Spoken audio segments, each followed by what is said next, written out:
I always knew there was something off about the basement in our old house. The creaky wooden stairs led down into darkness, and a chill always hung in the air, even on the warmest of days. It was the kind of place that sent shivers down your spine, making you hesitate before descending into its depths.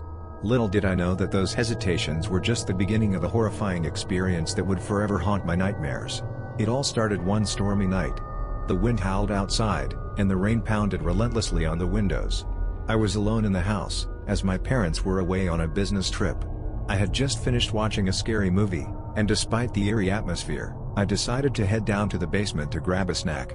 As I descended the stairs, the temperature dropped drastically, and the air became thick with an unnatural stillness. Goosebumps erupted across my skin, and I couldn't shake the feeling that I was being watched. Ignoring my instincts, I hurriedly grabbed a bag of chips from the pantry shelf and turned to head back upstairs. But then, a whisper echoed through the darkness, barely audible over the sound of the rain. My heart raced as I strained to listen.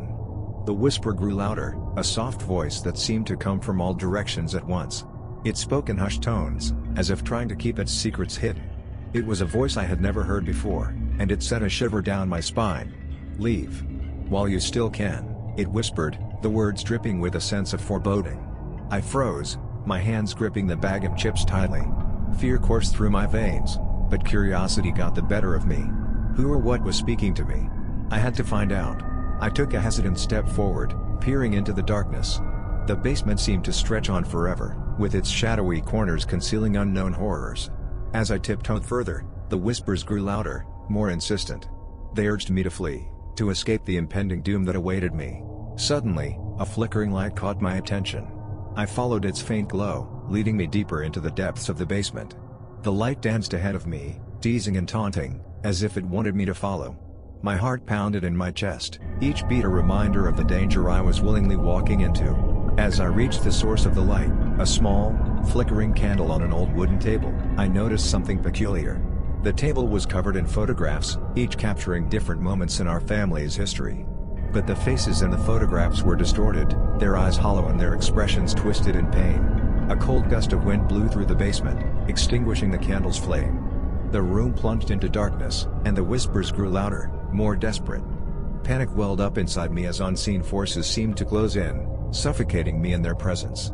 I stumbled backward, desperate to escape the basement's grasp. But the stairs, once a mere flight away, seemed to stretch endlessly upward. The walls of the basement seemed to shift and contort, trapping me in their nightmarish embrace. Terrified, I screamed for help, but my cries were met only with silence. The whispers grew louder still, their voices merging into a cacophony of anguished screams and eerie laughter. It was as if the spirits trapped within the basement were tormenting me, feeding off my fear. Just as I was on the brink of surrendering to the darkness, a blinding light suddenly flooded the basement. I shielded my eyes, expecting the worst. But when I dared to open them, I found myself back in the safety of the ground floor, the basement door closed behind me. Breathing heavily, I realized I had escaped the clutches of the haunted basement. From that day forward, I avoided that ominous place, understanding the darkness that lurked within its depths. The memory of those whispers, that malevolent presence, still haunts me to this day. And I often wonder if the spirits of the basement continue to beckon unsuspecting souls into their twisted domain.